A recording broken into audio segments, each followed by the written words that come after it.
Hallelujah. So over the last few weeks, we have been trying to get to know who Jesus is from the things he said about himself.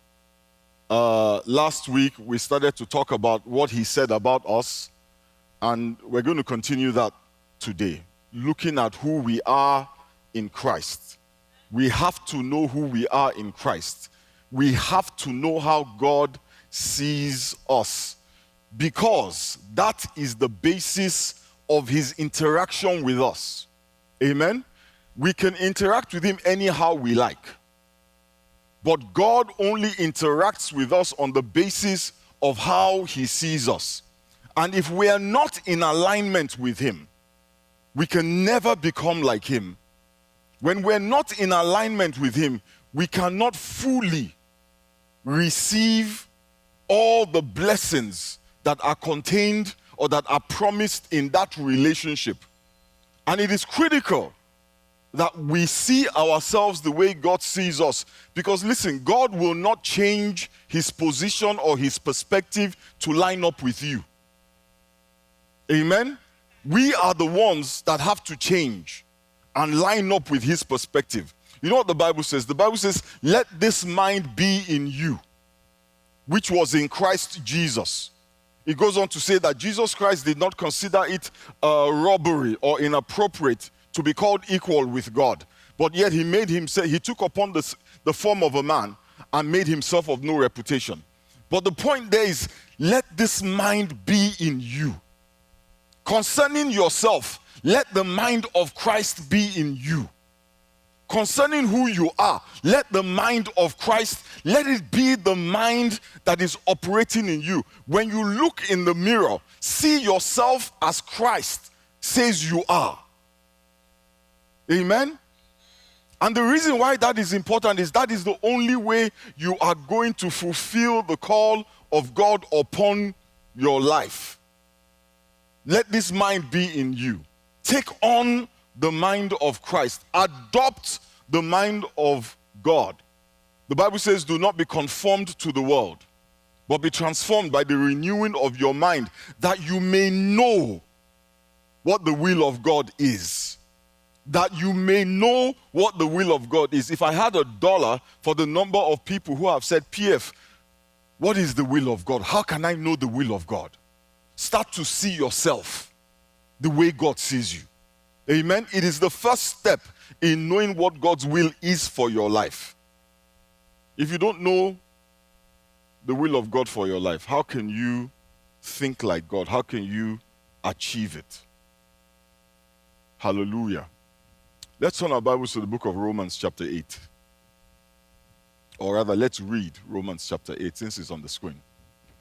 It says, the Spirit you received, folks at home, the Spirit that you received does not make you slaves, so that you live in fear again.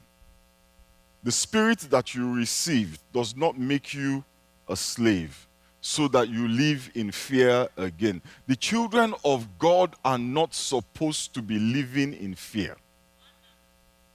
Are you hearing me? The Bible says God has not given us the spirit of fear, but the spirit of power and love and a sound mind. But PF, they say that the Bible says that the fear of God is the beginning of wisdom. If God does not want you to live in fear, if God has not given you the spirit of fear, then the fear of God is not from God. And when I say fear, I am using the word fear in the context that we understand fear. Afraid, terrified. When the Bible is talking about the fear of God, it is talking about reverence. It is talking about reverence, the reverence of God, the consideration of God. The valuing of God is the beginning of wisdom. God does not want people who are afraid of him. We are his children, not his slaves. Slaves are afraid of their master. Children love their father. says, rather the Spirit that you received, it brought about your adoption to sonship. And by that Spirit, we do what? We cry, Abba, Father. And then he says, the Spirit himself testifies with our spirit that we are God's what? Children. Now, if we are children, then we are heirs. We are heirs of God and co-heirs with Christ, if indeed we share in his sufferings, in order that we may also share in his glory. One of the most important things that we must understand about how God sees us is that when we are in Christ, we are his children. When we are in Christ, we are his children. Amen? And the Spirit of God in us, it bears testimony to this truth. We are the children of God. Listen, and I'm making this distinction. It is very important. I know many of us think that everybody on this planet is a child of God. Have you heard that before? We are all children of God. That is a lie. And do you know why it's a lie? It's a lie propagated by the devil to minimize and dismiss your position in Christ. If the people who are not in Christ are children of God, then what is so special about being a child of God? So he has to nullify it. He has to trivialize it. He has to minimize it in order to remove the power of it. So when you accept that truth, we are all children of God. What you have done is you have relegated yourself to a place of insignificance and irrelevance in the eyes of God and in the things of God and in the kingdom of God. So I refuse to accept that we are all children of God. The Bible does not say we are all children of God. The Bible talks about how every human being, yes, they belong to God, but not as children, but as his creation. My car is not my child. I own it does not make it my child. My clothes are not my children. I own them does not make them my children. My children are my children. And no matter how I love my car, it will never have the privilege of being my child. So do not allow anybody to point to just anybody and say, well, we are all children of God. Heck no. You are his creation. Me, I am his child. And you need to get it right. My mother used to say that the mother knows her children. Yes. God knows his children. Hallelujah. We were all once a part of his creation. But when we accept the sacrifice of Jesus on the cross of Calvary, guess what? We are spiritually adopted and accepted into his family, and we become what? His children. We are no longer just creation. In fact, you know what the Bible says? That the earnest expectation that the whole of creation is groaning, waiting for the manifestation of who? The sons of God. So creation is separate and distinct from the sons and the children of God. Amen? Somebody shout hallelujah. We go from being just, yes, just his creation, to becoming his offspring, his children, his sons and daughters, and Jesus Christ becomes our elder brother. Hallelujah. The Bible says in the book of Romans chapter 8 verse 29, for those God foreknew, he also predestined to be conformed to the image of his son, that what? That he, the son, might be the firstborn among what? Many brethren, many brothers and sisters. And this is a critical distinction. It's not just semantics. It's not just words. It is a distinction that has significant consequences. Being a child of God or being a part of his creation has consequences.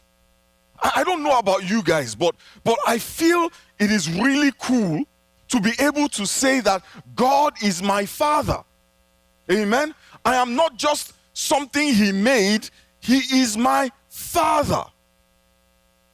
Amen. I don't know if you guys understand what it means, but if you are Nigerian, you might understand this a little better. Let me explain. You know, in Nigeria, your father's status, in America, your father's status doesn't always translate into your status. Do you know that? In Nigeria, your father's status, your father's status is your status. In fact, it defines the trajectory of your life. If your father was wealthy or influential, you are automatically sorted out. It's not even a question of inheritance. It is just, who is your father? You know, that is a question they actually ask people. When you go for a position, they say, who is your father? And it is on the basis of who your father is that you'll be considered. In America, nobody cares who your father is. They want to know about you. Right? No, where I come from. They say, who is your father? In fact, in a part of my country, they'll say, who knows your father in Ibadan? Somi? Hallelujah. No matter where you went, if they knew who your father was, they would accord you the same amount of respect and honor that they gave to your father. That's one of the reasons people from my part of the world are always saying, do you know who I am? Do you know whose son I am? How dare you? Hallelujah. If your father was a governor or a minister in the government, then you're made for life. Listen, I know this personally. My father, my biological father was a high commissioner a while back. He was the ambassador, high commissioner to 3 separate countries in South Africa, Mozambique, Swaziland, and Mauritius. When I was in any of those countries, it doesn't matter. Once I show up in any of those countries, I would enjoy immediately diplomatic immunity. Yeah? I remember one time AK was with my parents and they were coming to Europe and she was with them, with my daughter, I think. And the way that thing works, once they got off the plane, before they got off the plane, they come and get them off the plane.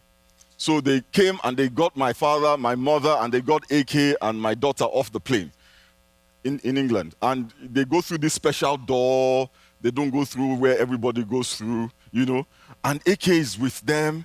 And AK made the mistake of telling the protocol people that she was not going with them, that she was by herself. The way they dumped her.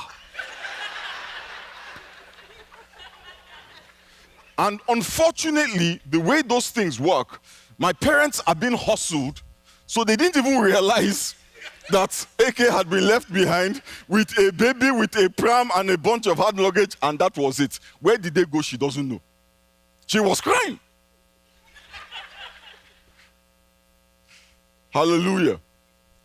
Because of my father, if a policeman in Mozambique were to stop me, all I had to do was invoke the name of my father. And my status as his son meant they had to let me go. I had a chauffeur when I was in Mozambique that would take me everywhere I wanted to go. And he was not only my chauffeur, he was also like a bodyguard. The first time I went there, and you know, I've told this story before. I got to Maputo, and they took me to my father's house. I'd never been there before. I got off the plane, somebody picks me up at the airport, and I'm thinking to myself, this is the good life right here.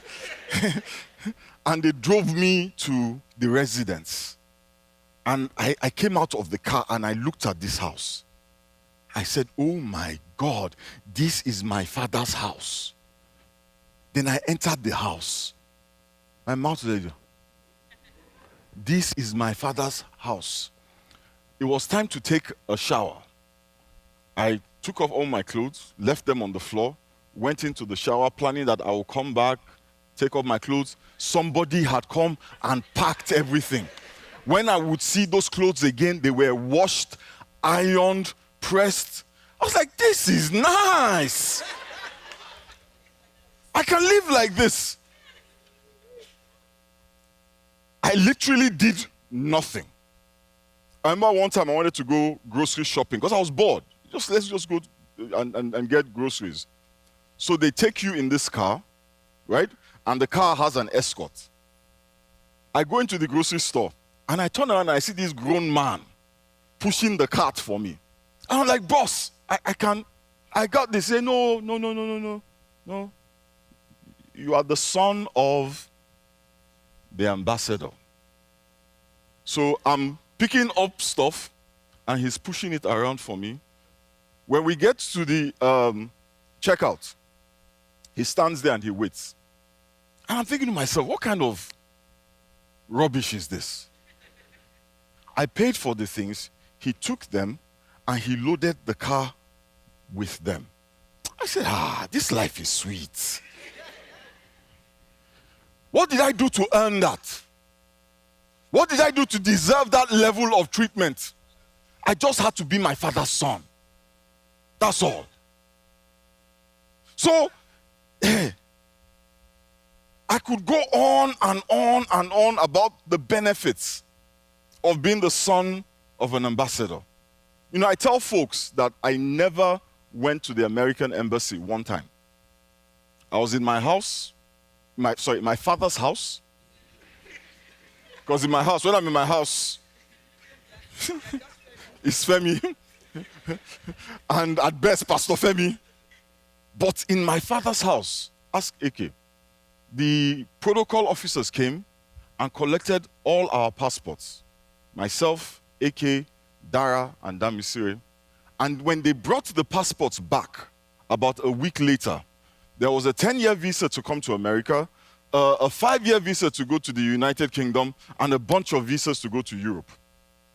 I did not leave my house. I did not fill a form. I didn't line up at Eleke Crescent.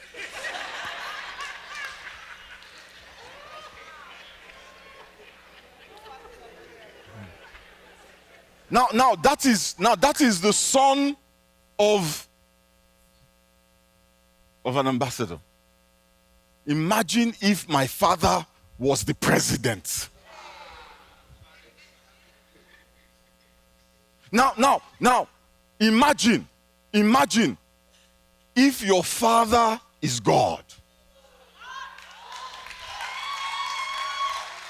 Not the president, not a king, but God, the Almighty God, the King of Kings, the Lord of Lords, the commander of all the armies of heaven. Imagine if the King, eternal, immortal, invincible, invisible, the only wise God is your father. Oh my God. The Bible says that the earth is the Lord's, and the fullness thereof, the people therein, the cattle on 1,000 hills belongs to him. All the silver, all the gold, all the power, all the authority belongs to God, and he's my father. What an awesome blessing. What an awesome privilege. When I am in Swaziland, policemen could not arrest me, no matter what I did. I had diplomatic immunity. So imagine the immunity that you get on this earth from being the Son of God. But do you know what the most powerful blessing about being a son of God is the right of inheritance.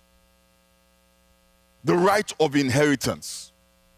God himself, speaking through Paul, says that you are not only my child by adoption, but I am giving you the full right of inheritance that Jesus has. You are not only a heir, you are co or joint heir with Christ. Let's read Galatians chapter 4 from verse 4. It says, but when the right time came, God sent his son, born of a woman, subject to the law. God sent him to buy freedom for us who were slaves to the law, so that he could adopt us as his very own children. And because we are his children, God has sent the spirit of his son into our hearts. That is why we can say, Abba, Father. Now you are no longer a slave, but God's own child.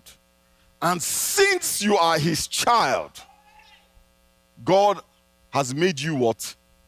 His heir. Hallelujah. Hallelujah. What an awesome, awesome blessing. You know, the Bible says that in the presence of the Lord, the mountains, they tremble. That at the sound of his voice, the hills, they skip like lambs. That is your Father. If you are in Christ, every mountain trembles at the sound of your Father's voice. That is why the prophet said, who art thou, O mountain, before Zerubbabel? You shall be made as a plain. Because he understood Zerubbabel's position. You know, last week we looked at the story of the prodigal son. The Bible says when he realized who he was, he went back to his father. Yeah? Remember that? And his father received him with celebration. But you know, that story starts by telling us a certain man had two sons. The prodigal son had an elder brother. He's not very famous, yeah, but he was there. And I want us to look at what the elder brother said when the younger brother came home. Let's read it in Luke chapter 15, from verses 25 to 28. So meanwhile, the older son was in the fields working when the younger son returned home. He heard music and dancing in the house. And he asked one of the servants, what's going on here? And the servant said, your brother is back, and your father has killed the fattened calf. We are celebrating because of his safe return. And the Bible says the older brother was very angry, and he wouldn't go in. This father is not a Nigerian father. The Bible says his father came out. My father come out. There's a party going on inside. Tosin, they say you should come in. You say you are angry. Then your father comes out and says, Tosin, please, come inside. Jesus. Hey, you know, sometimes when I read the Bible, I understand why for some of us we struggle. Because when we hear the term father, we think of our father. Right? And then when you hear about a father going out to beg his son, it starts to sound fantastical. Because my father would never have done it. I don't have any friends whose fathers would have done it. So then the concept of father becomes, it's hard for me to see what God is saying. But God is the example of a real father. My father was an imitation, and not necessarily a great imitation at that. I hope you're not listening. That is just for the... I think, no offense, that you know you are perfect. My father actually listens to our sermons all the time. For real, Dad, you know, I got you, man. Otherwise, I will hear about it. Anyway, the Bible says his father came out and begged him. But Daddy, you would not have begged me. Anyway, sorry, I'm sorry. I'm getting distracted. His father came out and begged him, but he replied, all these years I have slaved for you and never once refused to do a single thing you told me to. And in all that time, you never gave me one young goat for a feast with my friends. Yet, when this son of yours comes back, after blowing your money on prostitutes, you celebrate him by killing the fattened calf. His father said to him, and this is the part that blew my mind. His father said to him, look, dear son, you have always stayed by me, and everything I have is yours. Let me say that again. Everything I have is yours. The elder brother said, Father, I have been serving you for so many years. I have never disobeyed you, never broken one law. And you didn't even give me a goat, a baby goat, to go and have a feast with my friends. And he was angry. He was bitter. Because you see, his expectation was that if he served faithfully and never broke the rules, he would be rewarded with at least. What does he want? Just a goat to go and have a little party with his friends. But this younger brother not only got his inheritance, blew it on prostitutes, now he's back and we are celebrating him. And we're not only just, celebrating him, you have actually killed the fattened calf. You have given him exceedingly abundantly over and above what I ever imagined. The guy was upset. The elder brother, he believed that he had to work for his inheritance. He had to earn it. He needed to fulfill the conditions for his father to bless him. And his father hadn't blessed him yet. So he felt like there was more work to be done. But then the younger brother simply asked for it and he got it. And many of us, we find ourselves struggling because we are like the elder brother. We see people getting what we are working for. And we're like, come on, is that fair? Well, so why am I doing all of these things? Why am I tithing? Why am I serving in church? Why do I sing in the choir? Why do I bother to stay late? This idiot does nothing. Doesn't do anything for you, God.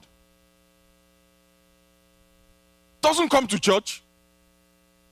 He's a drunkard. Messes around. Goes late to work. And look at, he has everything that I want. How does that make sense? I had in 2018 into 2019, I had a major mental health breakdown. And one of the reasons why that happened was this principle, this thing here. I had the elder brother syndrome. That's what I started calling it after, because when I came out of that situation, God showed me what had happened to me. I was working for God.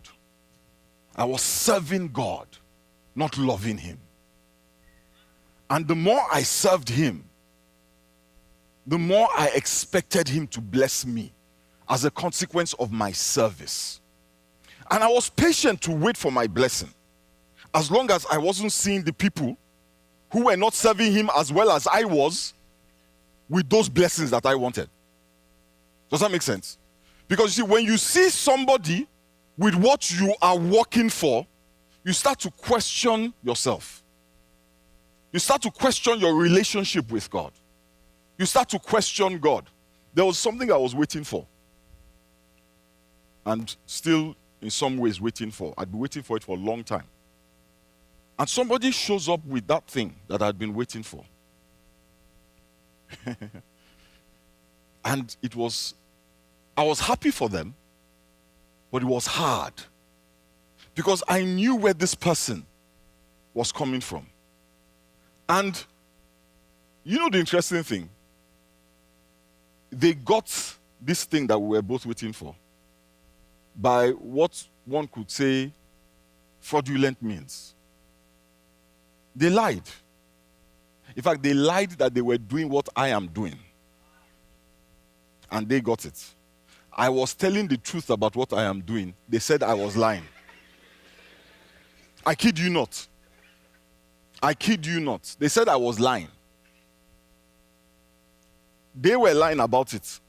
Me, I was doing it. They had no evidence. I had stacks of evidence. They said me, I'm the liar with my evidence. And let's leave evidence. My service to God. I was serving God now. In those days, now I don't even serve God like I used to serve God. In those days, ask Pastor Dami. I will carry the chairs. I will sweep the floor. There's nothing that I wouldn't do. And when I finish, I'll be like, God, can you see? I kid you not. So when this younger brother of mine shows up with this blessing, I say, God. Okay, do you know what? I'm not serving you again. I'm done with you. I kid you not. But look at what the father said. Everything I have is yours. The younger brother asked for it and he got it. The elder brother was working for it and he got what? Nothing but pain and bitterness. Why not? Because he didn't understand what it meant to be a son. He was conflating being a son with being a servant, with being a slave. You see, a son doesn't work for his blessing. A son works for himself.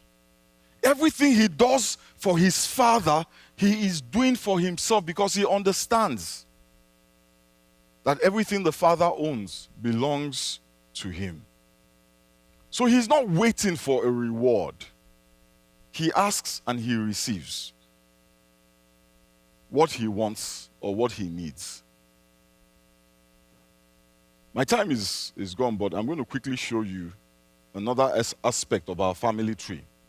And when I say our family tree, those of us who are in Christ. Galatians 3:29 says, and now that you belong to Christ, you are the true children of Abraham.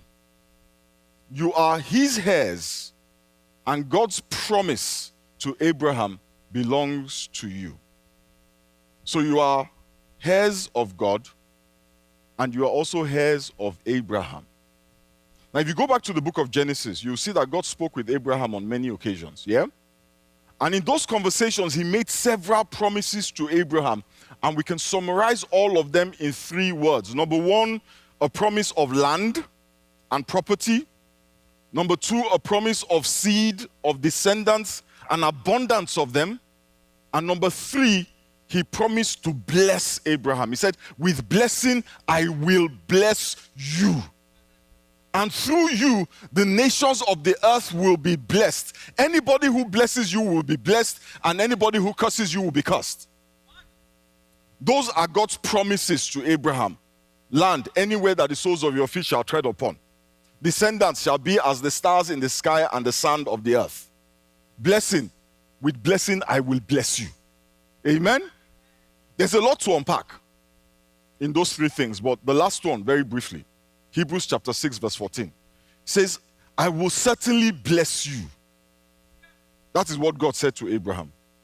Certainly, without doubt, without question, I will certainly bless you. With blessing, I will bless you.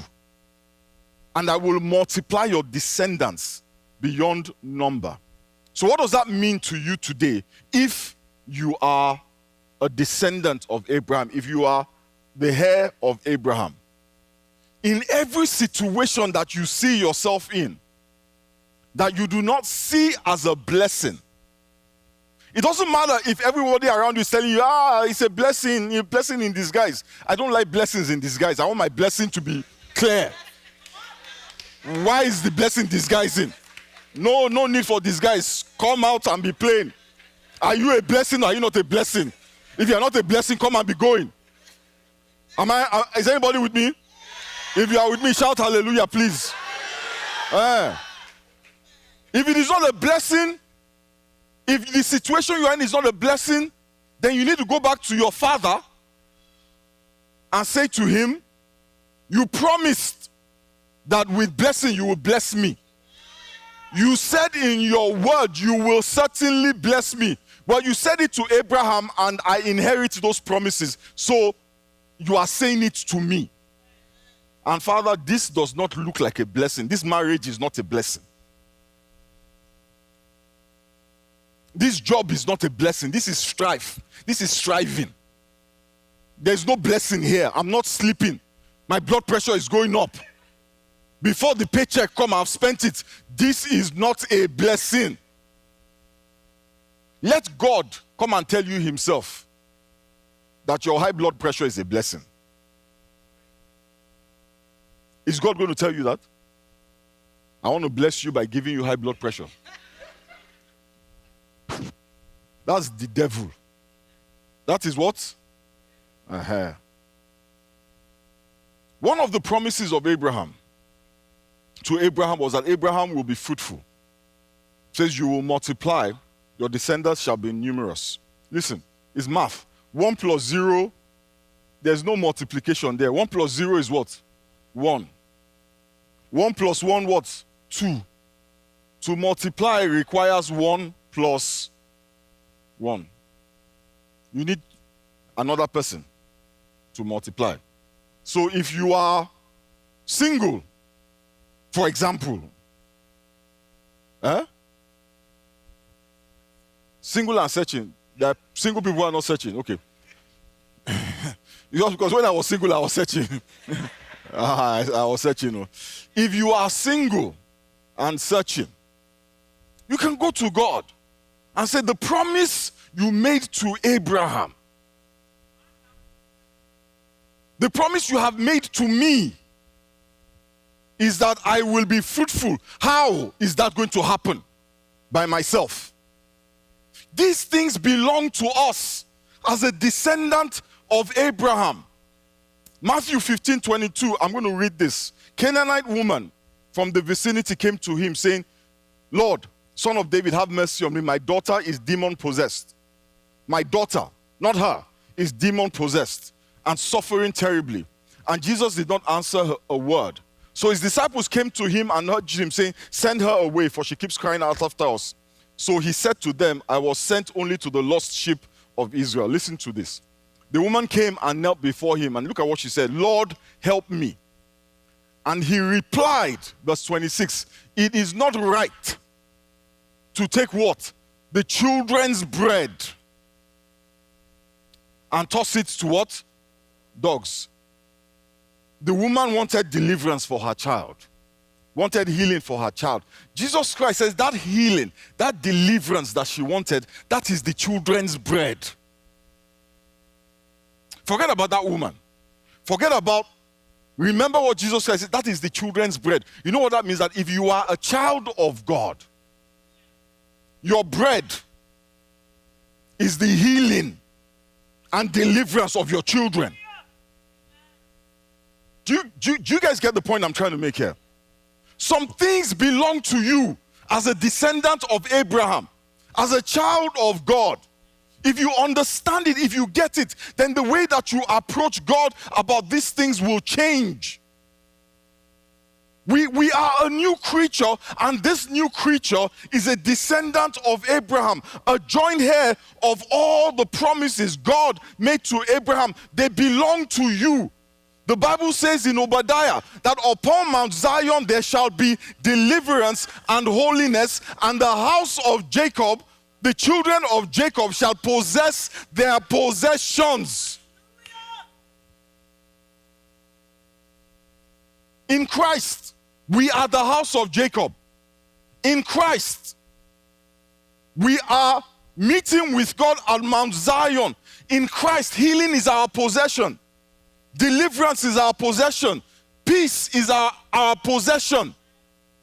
Prosperity is our possession. Joy is our possession. And in Christ we possess it. If we believe and we receive, we can have it. Are you hearing me?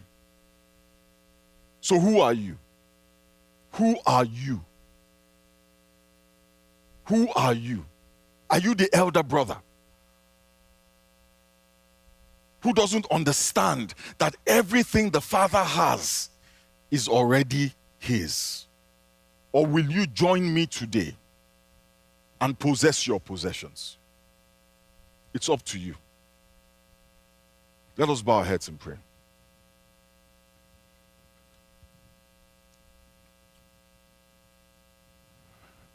Father, we thank you and we bless you. Almighty God, we give you praise. Father, we can call you Father. You are not just our God. You are not just the creator of the heavens and the earth. You are not just this mighty man of war. Yes, you ride upon the wings of the wind. But it is my Father who is riding upon the wings of the wind.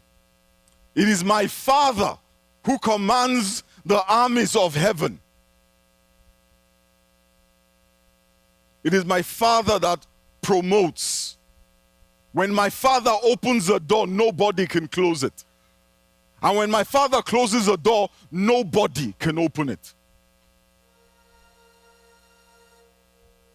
It is my Father that heals. And so, Father, I come before you this morning with boldness. I come before you, Father, with confidence. I come to receive that which you have already given to me. I come to receive my healing. I come to receive my deliverance. I come for my promotion. I come for my breakthrough, for my open door. I come for my restoration.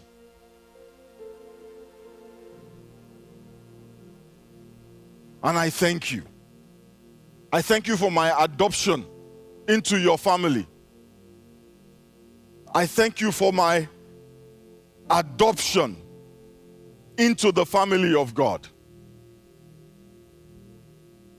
I thank you for the blood of Jesus that makes me a child of God, a joint heir with Christ. I bless your name and I give you praise. I don't know what possession you need to possess if you are in Christ. I don't know what bread that you need to take. But if you're not in Christ, it simply means that you have not accepted that Jesus died for you, that his blood was shed to pay for your sins. This morning, if you've never accepted the sacrifice, if you've never said, Father, I accept that Jesus died for me. I accept that his blood was shed to pay the price for my sins. Even if you are at home, if you have never said that prayer, to be in Christ, you have to say that prayer. To be in Christ, you have to acknowledge that he died for you. You're not born into Christ. You're not born into Christ. You have to accept Christ.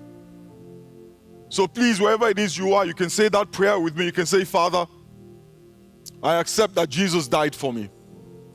I accept that his blood was shed to make atonement for my sins. Father, he was wounded for my transgressions. He was bruised for my iniquities. The chastisement of my peace was laid upon him, and by his stripes I am healed. I accept that he died for me. Thank you, Father. Thank you, Father, for cleansing me with his blood. Thank you that though I was red as scarlet, now I am white as snow. I thank you that I am a new creature. All things have passed away. Behold, all has become new. Hallelujah. Welcome to the family. If you said that prayer, welcome to the family. Welcome to the family of God. Welcome. We are now brothers and we are now sisters. And Jesus is our elder brother. Hallelujah. There's a text the word renew to 94000. And the reason why we want you to text that word renew to 94000 is because we want to properly welcome you into the family and share some things with you about how the family works, about the dynamics of the family that you have entered. We don't have rules and regulations for you. That is not what we're going to share with you. We don't have protocols that we want to share with you. We just want to tell you a few things about your Father. Amen. Hallelujah. Somebody shout hallelujah. Somebody give God praise this morning. Give God some praise this morning. Hallelujah. Hallelujah.